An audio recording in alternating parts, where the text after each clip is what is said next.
Elias Verne had been staring at the same protein sequence for 3 hours when his vision started doing interesting things. The base pairs on his screen were supposed to form neat helical structures, predictable patterns that told stories about evolutionary adaptation and genetic drift. Instead, they were beginning to dance, swapping positions like they were performing some kind of molecular ballet choreographed by his oxygen-deprived brain. "That's not good," he muttered, blinking hard. The proteins continued their unauthorized performance. Deep Space Research Station Carthage was not, strictly speaking, a terrible place to work. It orbited a red dwarf designated KX-447, which someone with either a sense of humor or profound depression had nicknamed the Ember. The station housed 17 researchers from 12 different species, all dedicated to the Galactic Biodiversity Archive, a project that sounded impressive in grant applications and felt like cataloging infinity in practice. Elias had been here 8 months. 8 months of genetic sequencing, sample analysis, and the kind of profound isolation that came from being the only human on a station where most species considered humans to be either adorably primitive or dangerously unpredictable. He'd grown accustomed to eating meals alone, to conversations that stopped when he entered rooms, to being professionally tolerated but personally avoided. The worst part wasn't the isolation. The worst part was that he'd done this to himself, volunteered for this assignment, actually competed for it, beating out 2 other candidates who probably had better survival instincts. His colleagues had been polite about his presence right up until 3 months ago when the Sanguinar arrived. Selene. That was her name, though most of the crew referred to her as the vampire in hushed tones when they thought she couldn't hear. Which was stupid, because Sanguinar hearing could detect a heartbeat from across a pressurized corridor. She definitely knew what they called her. Elias had seen her exactly twice. Once during her orientation, where she'd stood in the commissary with that impossible stillness her kind was known for, violet eyes scanning faces that wouldn't meet her gaze. She was pale in a way that went beyond human pale, like her skin had never seen a sun, and had made peace with that fact. Her ears were long and swept back, the only immediately visible difference from human anatomy aside from the elongated canines that flashed when she spoke. The second time had been in the same commissary 2 weeks later. She'd entered during what passed for a dinner rush, maybe 8 crew members scattered across tables. By the time she'd crossed to the food dispensers, the room had emptied like someone had triggered a decompression alarm. Elias had still been there, too tired to care, and too focused on his data pad to notice the exodus until he looked up to find himself alone with her. She'd glanced at him once, her expression carefully neutral, then taken her meal and left.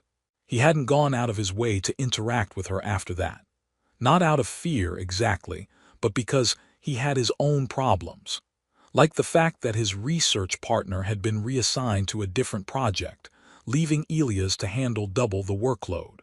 Like the fact that he'd been pulling 16-hour days for weeks, surviving on stimulants that tasted like chemical regret and coffee substitutes, that were probably violating several conventions on cruel and unusual punishment. His hands were shaking now. That was new. Or maybe it wasn't new, maybe he just hadn't noticed until the tremors got bad enough to make typing difficult. The protein sequence on his screen had definitely stopped making sense. Or maybe it had always made sense, and his brain had stopped processing it correctly. Hard to say. Elias tried to stand, thinking maybe a break would help, maybe some water and a few minutes of not staring at molecular structures would reset his concentration. His legs had other ideas. They folded beneath him with the structural integrity of overcooked pasta, and he caught himself on the edge of his workstation. "Okay," he said to the empty lab. "Okay, that's definitely not good."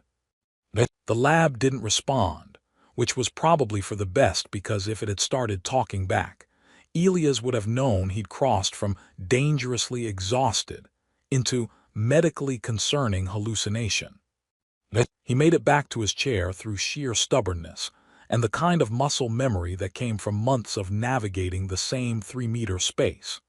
His head felt strange, disconnected, like it was floating slightly above his body and sending down commands with increasing lag time. Should probably sleep, his brain suggested. Should probably finish this sequence first, his work ethic countered. His work ethic had been winning a lot of arguments lately. Probably too many arguments. Definitely too many arguments, given that he was currently unable to stand, and his vision was doing that fun tunnel thing where the edges of his perception went dark and fuzzy. The genetic sequencer hummed, processing samples that would continue processing whether Elias was conscious or not.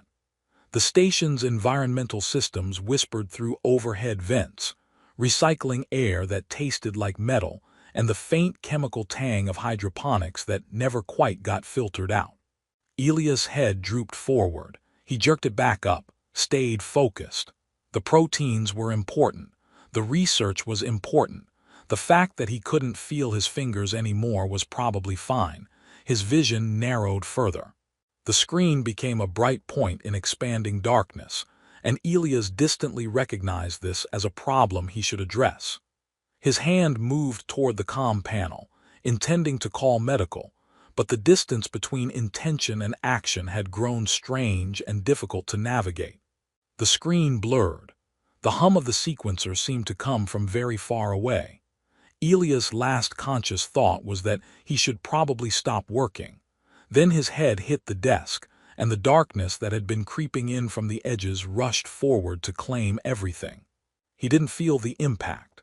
Didn't feel the station's environmental alarms beginning their cascade failure in sectors including his lab. Didn't feel the atmosphere regulation shutting down, nitrogen ratios climbing while oxygen levels dropped. Didn't feel anything at all. Somewhere else on the station, during a night cycle she'd learned to prefer because fewer crew members were active to avoid her, Selene noticed the environmental alerts flagging across her workstation. She checked the sector codes with the kind of routine efficiency that came from months of being hyper-aware of everything happening around her, constantly proving she was paying attention, that she was safe, that she could be trusted. One of the alerts was Elias Vern's lab. She hesitated, her fingers hovering over the comm to notify station security. The human researcher, the one who hadn't fled when she entered rooms. The one who was slowly killing himself with overwork because humans seemed to consider self-destruction a valid work ethic. The environmental readouts were getting worse. Medical response time from the opposite side of the station. 4 minutes minimum. 4 minutes was a long time when oxygen levels were critical. Selene moved. Elias woke slowly, consciousness returning in layers like sediment settling after a disturbance. His first thought was that his head hurt, a deep throb that pulsed in time with his heartbeat. His second thought was that he was lying down, which seemed wrong because his last memory involved sitting at his workstation.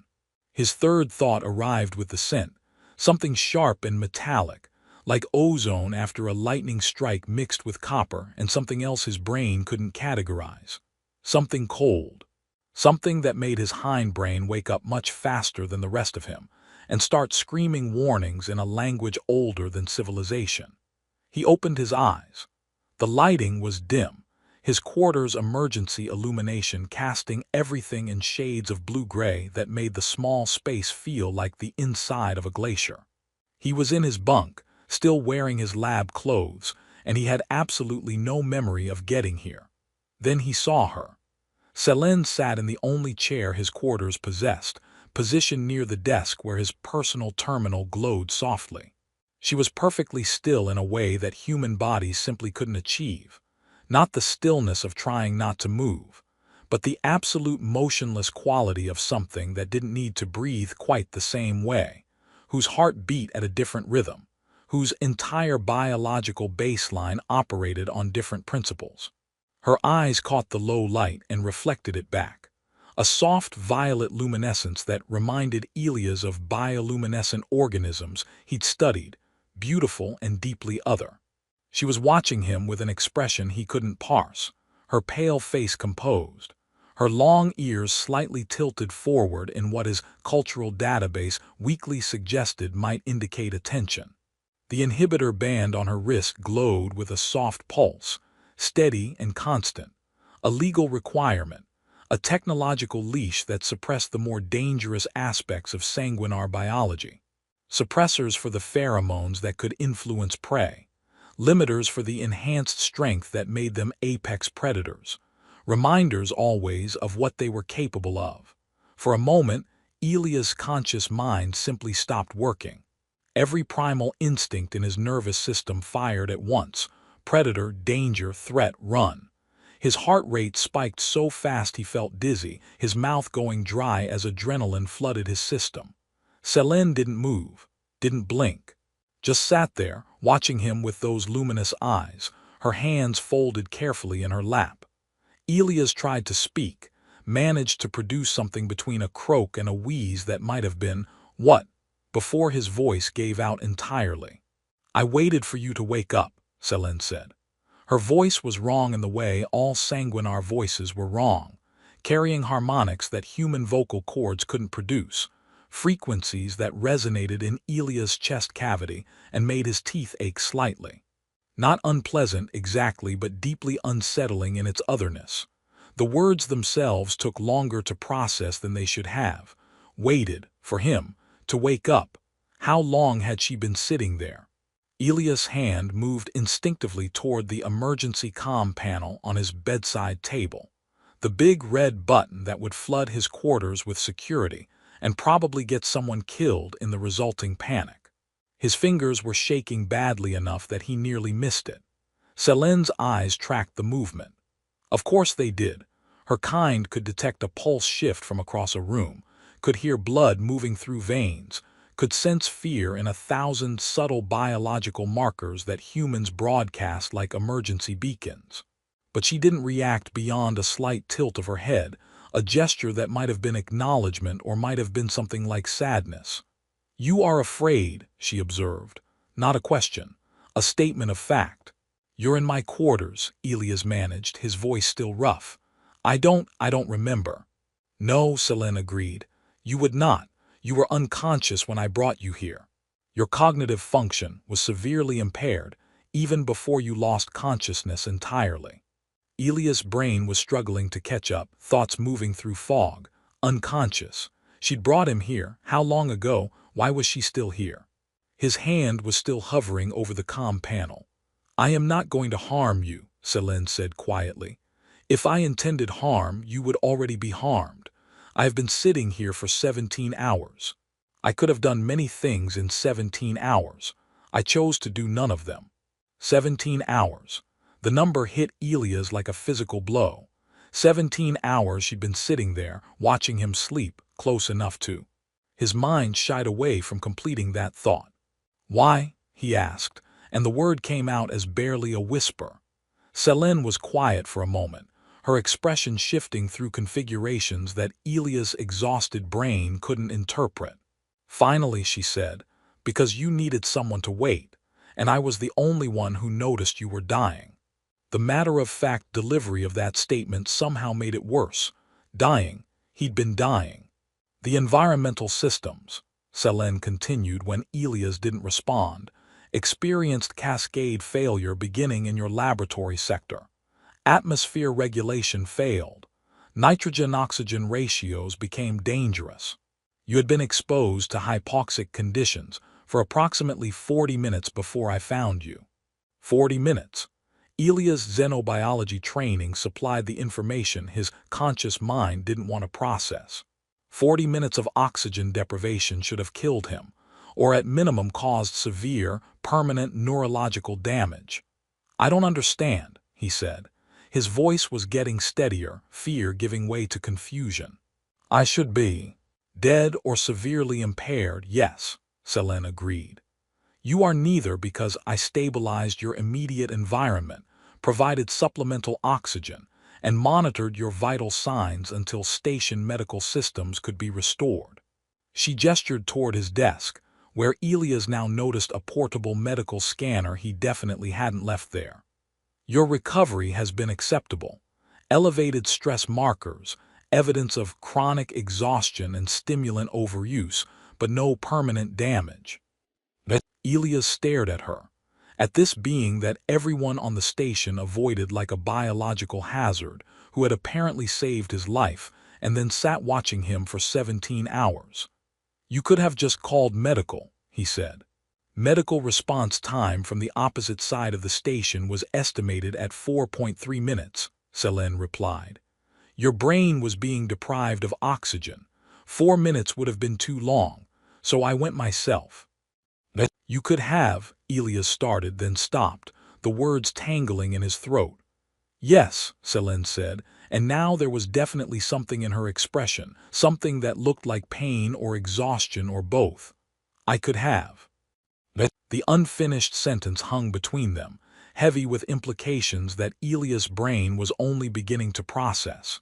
She could have fed. The thought arrived with crystalline clarity, and Elias felt his heart rate spike again. Vulnerable. Unconscious. Bleeding.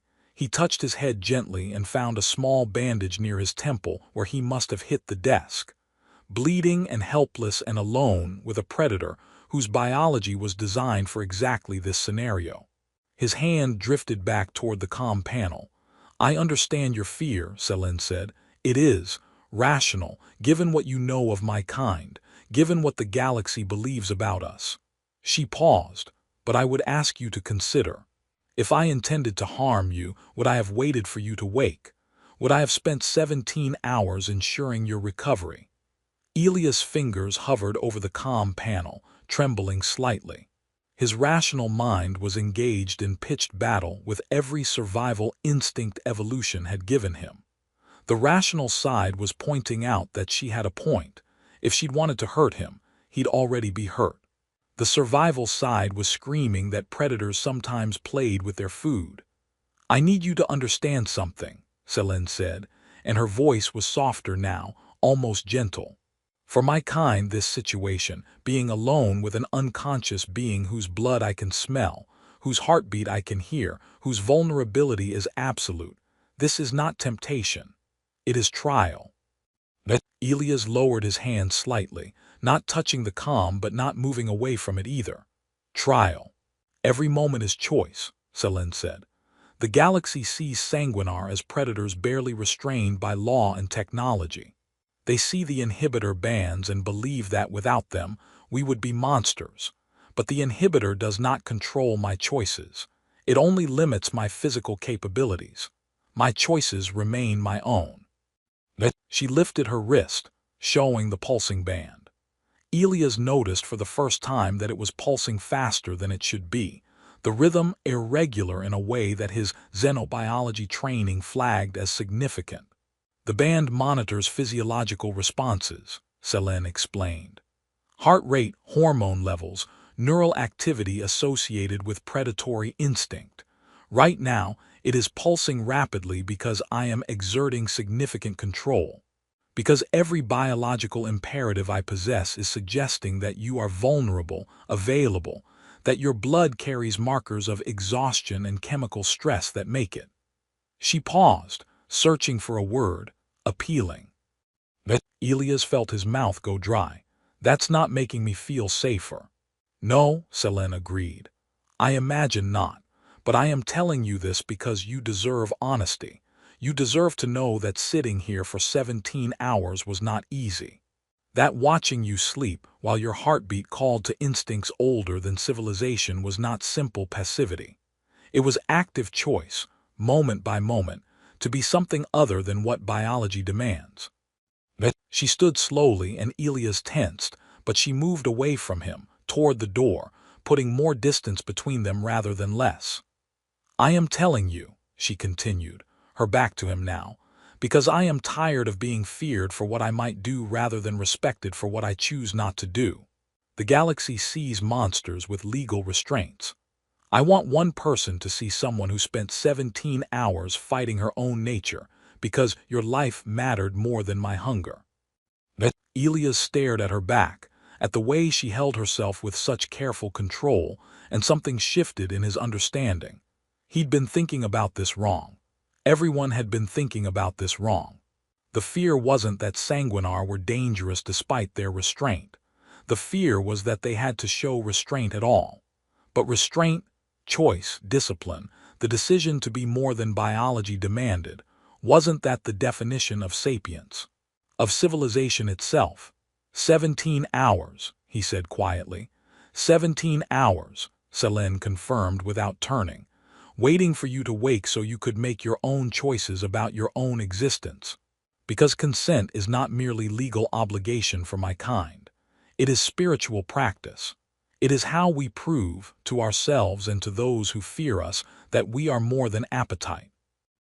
The inhibitor band, Elias said, pieces clicking together in his exhausted mind. It's not stopping you from feeding, it's just making it harder. It limits physical capability. It does not remove desire or choice. If I wished to feed, the band would slow me, would trigger alarms, would make the act more difficult, but it would not make it impossible. She turned back to face him, and her expression was open in a way that felt almost painful to witness. I did not refrain from harming you because technology prevented it. I refrained because you could not consent, because your autonomy matters, because I choose, every day, to be more than what evolution made me.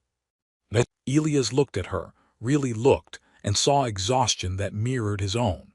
17 hours of fighting biological imperative.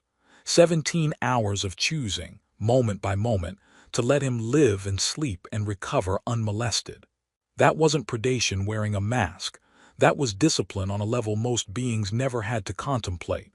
Why are you telling me this? He asked again. Selene's smile was sad and tired and achingly sincere. Because you were afraid when you woke. Because everyone is always afraid. Because I thought perhaps one person should know that the monsters they fear are simply people making harder choices than they will ever have to make. The silence that followed was different from before, less charged with danger, more weighted with revelation. The environmental systems are repaired, Selene said finally. Station administration has been notified of the incident. Medical will want to examine you when you feel ready. You should rest more. Your body needs time to recover fully from the hypoxic episode. She moved toward the door, and Elias surprised himself by saying, "Wait." She stopped, turned, one hand on the door panel. "Thank you," Elias said. The words felt inadequate, but they were what he had. For waiting, for choosing, for telling me. Something shifted in Selene's expression, some tightness releasing. "You are welcome, Dr. Verne." She paused. "Perhaps when you have recovered we might speak again. I find I would like that. It has been some time since I had a conversation with someone who listened." "I'd like that too," Elias said, and meant it. She nodded once, then left, the door sliding shut behind her with a soft hiss that seemed too quiet for the weight of the moment. Elias sat in his bunk, his heart still racing but his fear transformed into something else entirely. Respect, wonder, the beginning of understanding that reframed everything he thought he knew about the galaxy's most feared species. Elias didn't move for several minutes after Selene left. He sat in his bunk, surrounded by the dim blue light of emergency illumination that apparently hadn't switched back to standard yet, and tried to process what had just happened. His comm panel was blinking. 17 messages waiting, probably all from station administration demanding incident reports and medical confirmations. He ignored them. Instead, he pulled up his personal logs, the private files he kept for observations that didn't belong in official research documentation. His hands were still shaking, but whether from the hypoxic episode or the conversation or simple exhaustion, he couldn't tell. "Personal log, Dr. Elias Verne, Research Station Carthage," he began, his voice rough. "Stardate, I don't actually know what day it is. I've lost track." He laughed and it came out slightly unhinged. "Note to self. Keeping track of time is important when you're slowly killing yourself with overwork." He paused, collecting his thoughts. "I nearly died today, yesterday, 17 hours ago. Environmental failure in my lab, hypoxic conditions, the kind of thing that should have resulted in either death or permanent neurological damage. I'm alive and apparently intact because Selene, the sanguinar researcher everyone avoids like she's carrying a plague, saved my life and then spent 17 hours making sure I stayed alive. The words sounded absurd even as he spoke them, like something from a bad holodrama where the scary alien turns out to have a heart of gold. Except this wasn't fiction, and Selene wasn't some sanitized, safe version of her species created for mass consumption. She told me she could have fed, Elias continued. That every instinct she had was telling her I was vulnerable, available, appealing, and she chose not to. For 17 hours she chose not to. Not because the inhibitor band made it impossible, but because I couldn't consent. Because my autonomy mattered more than her hunger. He stopped the recording, played it back, listened to his own voice describing impossible discipline, and wondered how many people would believe him. Probably none. The galaxy had decided what sanguinar were, and evidence to the contrary just got filed under propaganda or manipulation tactics. His terminal chimed. Incoming message from station administration. He opened it with a sense of dread. From Station Administrator Kathex. To Dr. Elias Verne. RE, incident report required. Dr. Verne, medical sensors indicate you experienced a critical health event during the environmental system failure. Please report to Medical Bay immediately for evaluation. Additionally, we require a full incident report regarding your contact with researcher Selene. Station protocols regarding sanguinar interaction with potentially compromised individuals require documentation. Contact, like she'd attacked him, like he was a victim instead of someone who'd been saved. Elias felt anger flash through him, hot and unexpected. He typed a response before he could talk himself out of it. From Dr. Elias Verne. To Station Administrator Kathex. RE. Incident report required. Administrator, I will report to medical when I'm capable of walking without falling over. As for the incident with researcher Selene, she saved my life. She provided emergency medical care when response time from the other side of the station would have been too slow. She monitored my recovery for 17 hours to ensure no complications. If station protocols have a problem with that, then station protocols need revision. Full report will follow when I'm medically cleared. Verne out. He sent it before his better judgment could intervene, then immediately wondered if he just ended his career. Probably, but he was too tired and too angry to care. Another message popped up, this one flagged as personal rather than official. From Selene. To Dr. Elias Verne. Ray, no subject. Dr. Verne, I apologize if my presence in your quarters caused distress. It was not my intention. I have filed my own incident report with administration. I have been. The message cut off there, then resumed with different text, like she deleted and restarted several times. I wanted to ensure you understood my actions. The galaxy does not offer my kind much benefit of doubt. If my explanation seemed defensive or calculated, please know it was merely honesty. Perhaps poorly delivered honesty. Social interaction is not my strength. If you prefer not to speak again, I understand. But your offer was kind, and kindness is rare. I would value conversation, should you still wish it when you have recovered. S. Elias read the message 3 times. The uncertainty in it, the careful phrasing, the assumption that he would of course want distance now that the crisis had passed. It painted a picture of someone who'd spent her entire life being rejected, feared, tolerated at best. He hit reply. From Dr. Elias Verne. To Selene. RE, no subject. Selene, your honesty wasn't poorly delivered. It was brave. You told me things that you knew would frighten me because you thought I deserved to understand. That's not poor social skills. That's integrity. I meant what I said about talking. When I'm recovered and medical clears me for not dying, I'd like to have that conversation. Maybe somewhere that's not my quarters at dark 30 while I'm barely conscious. Coffee, or whatever sanguinar drink instead of coffee. I'm realizing I know embarrassingly little about your biology beyond the scary parts everyone focuses on. Elias. He sent it, then immediately wondered if offering coffee to a vampiric alien was somehow offensive. His xenobiology training had covered sanguinar nutritional requirements in exactly one paragraph. Sanguinar require heme-based proteins for survival, but can metabolize other nutrients in limited quantities. Social feeding customs vary by cultural subset. Helpful, really comprehensive. His terminal chimed almost immediately, from Selene to Dr. Elias Verne. Re, no subject. Coffee would be acceptable. I metabolize caffeine poorly but can consume it in small quantities. Fair warning. I will ask you questions. Many questions. I have been on the station for 3 months and have had exactly 4 conversations longer than basic professional courtesy. I am socially starved, I believe the human phrase would be. Elias smiled despite his exhaustion. Socially starved. Yeah, he understood that feeling. From Dr. Elias Verne to Selene. Re, no subject. Questions are good. I'm a xenobiologist. Questions are basically my love language. Fair warning back.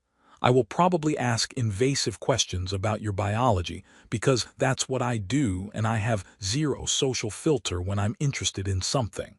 Feel free to tell me to shut up if I get annoying. How about tomorrow? Station time 14:00, commissary. It'll be mostly empty during 3rd shift rotation. Elias. There was a longer pause before her response came. From Selene to Dr. Elias Verne. Re, no subject. You are intentionally choosing a public location. You wish to be seen with me. It wasn't a question. From Dr. Elias Verne to Selene. Re, no subject. Yes, because if people are going to have opinions about you, they might as well have them while watching you have a normal conversation like a normal person, instead of just avoiding you out of vague fear. Also because the commissary has better coffee than I can make in my quarters, and I have standards. Elias. Another long pause. From Selene to Dr. Elias Verne. Re coffee. 14:00 tomorrow. I will be there, thank you, Elias. For many things, but especially for this. Elias closed the message thread and leaned back against his bunk, feeling the deep ache of exhaustion settling into his bones. He should sleep. Should let his body finish recovering from nearly dying. Should probably call medical before Administrator Kathex sent security to drag him there. Instead, he pulled up his research files and started composing a new project proposal. Working title: Reassessing Sanguinar Neurological Patterns, Evidence of Advanced Impulse Control and Ethical Decision-Making in Crisis Scenarios. If he was going to revolutionize xenobiology, he might as well do it properly. His comm chimed again. Medical this time, with Dr. Erix's exasperated 3-eyed face filling the screen. Verne, get down here before I come up there and drag you. Your biosigns are still showing elevated stress markers, and you nearly died, which is the kind of thing we like to follow up on professionally. On my way, Doc, Elias said. Just needed a minute to not be unconscious first. Priorities, Verne, learn them. Medical bay 10 minutes or I'm sending orderlies. The screen went dark. Elias stood carefully, testing his balance. His legs held, which was improvement over earlier. His head still hurt, but it was manageable pain. The kind that said you had a bad day rather than your brain is damaged. He made his way to the door, paused, looked back at his quarters where Selene had sat for 17 hours choosing discipline over instinct. Tomorrow, he'd have coffee with someone the galaxy insisted was a monster. Tonight, he'd file reports and get medically cleared and probably argue with administration about protocols that assumed the worst about beings who spent their lives proving otherwise. But for the first time in 8 months, Elias didn't feel quite so alone on Station Carthage. Sometimes understanding came from the strangest places. Sometimes it came from waking up and finding that the thing you feared had chosen to protect you instead. Sometimes all it took was someone willing to wait. The commissary at 14, zero station time was, as predicted, mostly empty. Two Meridian researchers occupied a corner table, their crystalline bodies refracting the overhead, lighting into rainbow patterns as they shared a meal that looked like colored sand.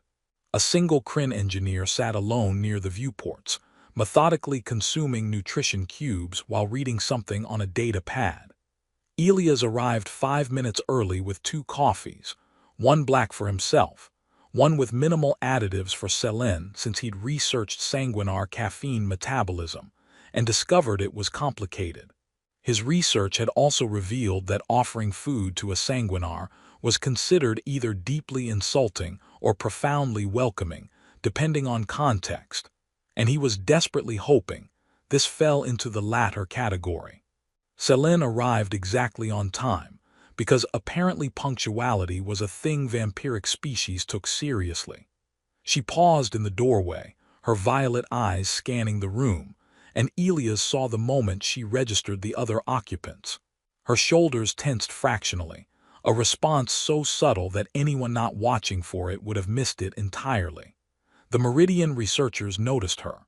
One of them said something to the other in their musical language that Elias' translator declined to process, probably because it was deliberately set to ignore casual conversation. They gathered their meal and left through the far exit without looking back. The Kryn engineer didn't move, but his eating pace accelerated noticeably, and Elias recognized the body language, finishing quickly so he could leave without obvious rudeness.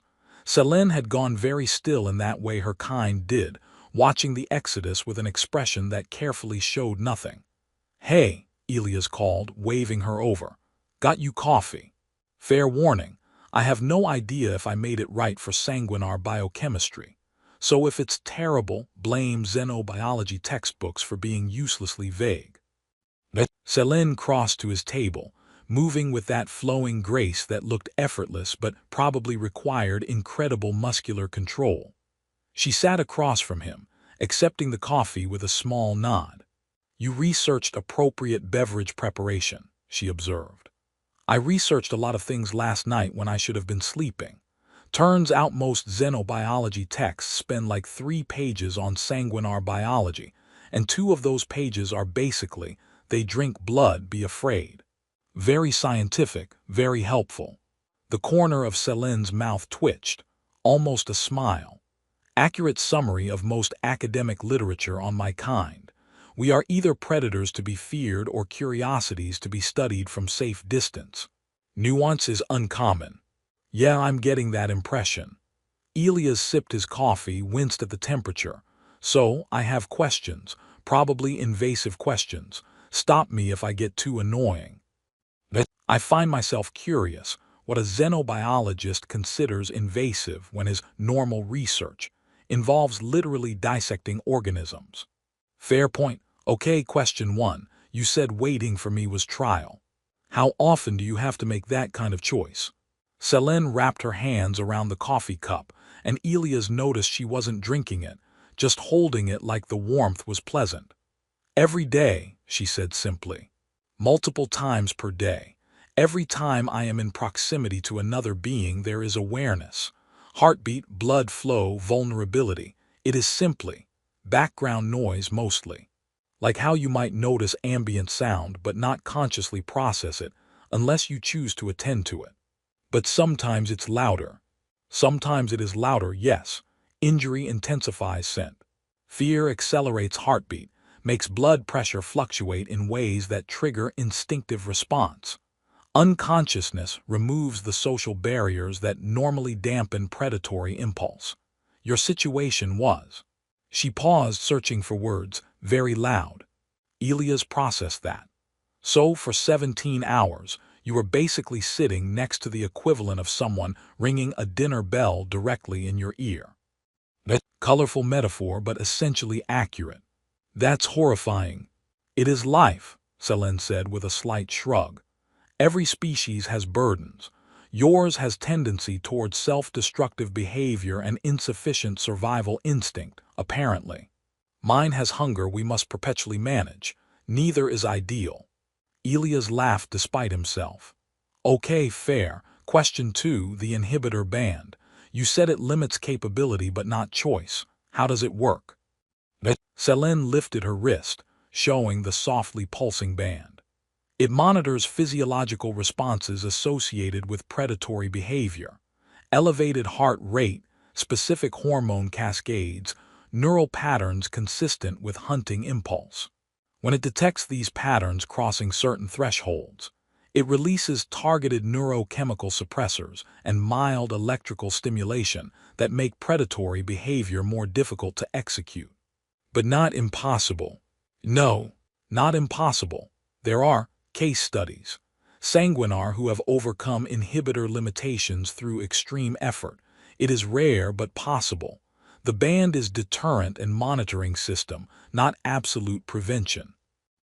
So you're all walking around with the biological equivalent of speed limiters, and everyone just trusts that'll be enough. Selene's expression darkened. No one trusts it is enough. That is why we wear them. Why stations like this have specific protocols about our movements and interactions. Why I must file reports every time I have unmonitored contact with another being. Why Administrator Kathex sent me 3 messages this morning, demanding detailed explanation of why I was alone with you. He sent you messages. What did you tell him? The truth, that I provided emergency medical care, that I monitored your recovery, that at no point did my actions violate any protocols or laws. She paused. He was skeptical. He thinks you hurt me. He thinks I might have hurt you, or influenced you, or done something that will become apparent later when you have time to process trauma. Because that is what people believe about my kind, that we are inherently deceptive, that our presence leaves damage even when we claim innocence. Elias felt anger rising again, the same hot flash he'd felt when reading Kathex's first message. That's bullshit. That is prejudice, Selene corrected gently. Bullshit implies irrationality. Prejudice is perfectly rational from certain perspectives. My kind were predators before we were sapient. We retain predatory biology. Fear is not unreasonable. But you chose not to hurt me. You chose discipline and patience, and all the things that make someone a person instead of just an animal. That should matter. It should, Selene agreed.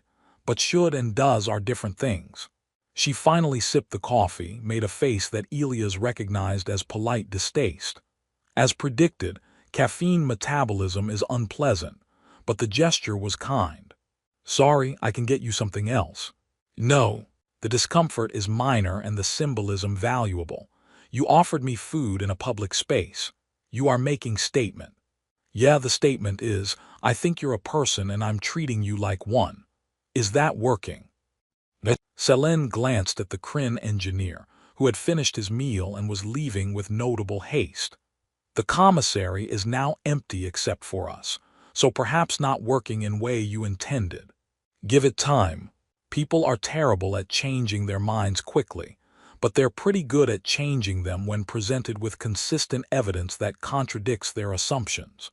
You and me, having normal conversation, being visibly not dangerous. That's evidence. You have remarkable optimism for someone who nearly died yesterday. I have remarkable stubbornness which people mistake for optimism. There's a difference. Elias leaned forward. Question 3, and this one might actually be invasive. What do you miss most about wherever you came from? Selene blinked, clearly not expecting that question. Miss? Yeah. You're out here on a remote research station with people who avoid you. You must have left something behind. Family, friends, a place you felt safe. What do you miss? For a long moment, Selene was quiet, her fingers tracing patterns on the coffee cup. Singing, she said finally. My homeworld has social gatherings. Music is important to our culture. Harmonics, specifically, voices layering in frequencies that create complex emotional resonance. I have not sung with others in 3 years. 3 years. How long have you been out here? 3 months on Carthage. Before this, other postings.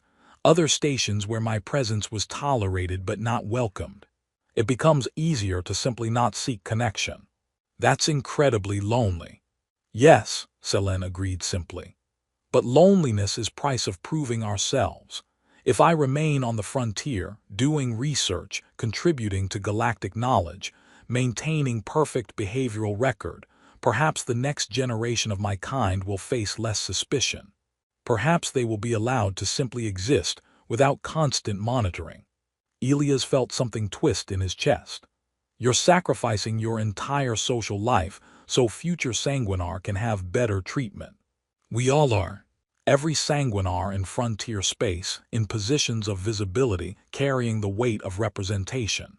If I fail, if any of us fail, we confirm every stereotype. If we succeed, we push boundaries incrementally. It is how change happens. That's not fair. No, Selene said, but it is reality. Your kind faces similar burdens, I imagine. Humans are viewed as impulsive, emotionally unstable, prone to violence. Every human in diplomatic or scientific position must work harder to contradict those assumptions. Yeah, but we don't have to wear monitoring bands and file reports every time we talk to someone. Different species, different prejudices, different restraints. The principle is same. We are all performing normalcy, proving we deserve space in the galaxy. Elias sipped his coffee, letting the bitter heat ground him. Okay, new plan. We're going to have coffee regularly. Like, every few days. And we're going to do it here in public, and we're going to be aggressively normal about it until people get bored of being afraid. Selene's ears tilted forward, an expression his cultural research suggested indicated surprise or interest. Why? Because you deserve to have normal social interactions. Because I'm tired of watching people treat you like a hazard. Because honestly, talking to you is the most interesting conversation I've had in 8 months, and I'm selfish enough to want more of them. He paused. Also because you literally saved my life, and the least I can do is help you have a less miserable existence on this station. You are proposing friendship. I'm proposing coffee and conversation. If that becomes friendship, great. If it just becomes two researchers complaining about work over beverages, also great. Either way, you get human interaction that doesn't involve fear or monitoring protocols. Selene was quiet for so long that Elias started to worry he'd overstepped. Then she said, 3 years is a long time to go without singing. 8 months is a long time to work yourself into oxygen deprivation. Perhaps we are both overdue for adjustments. Is that a yes? That is a yes to coffee, to conversation, to seeing if two people from feared species can manage normal friendship without incident. She actually smiled then, small but genuine. It will likely cause administrative headaches. Good, K-Thex could use the excitement. His life is too easy. They talked for another hour, conversation ranging from research methodology to station gossip to Selene, explaining the complex harmonics of sanguinar music and Elias, attempting to describe human musical traditions in ways that made sense to someone with different auditory processing. Other crew members entered the commissary periodically. Most left quickly when they saw Selene. A few stayed, shooting nervous glances but maintaining distance. One, a Tyrellian botanist named Vess, actually waved at Elias before settling at a far table. Small victories. When Elias finally returned to his quarters that evening, he found another message from Administrator K-Thex, this one less formally phrased. Doctor. Vern, I must advise against continued casual contact with researcher Selene. Protocols exist for your protection. While I appreciate your gratitude for her assistance, you must understand the risks involved. Elias typed his response without hesitation. Administrator, I understand the protocols. I also understand that those protocols are based on assumptions that don't account for individual behavior and choice. Selene has shown nothing but professionalism and restraint. I intend to continue our collegial relationship.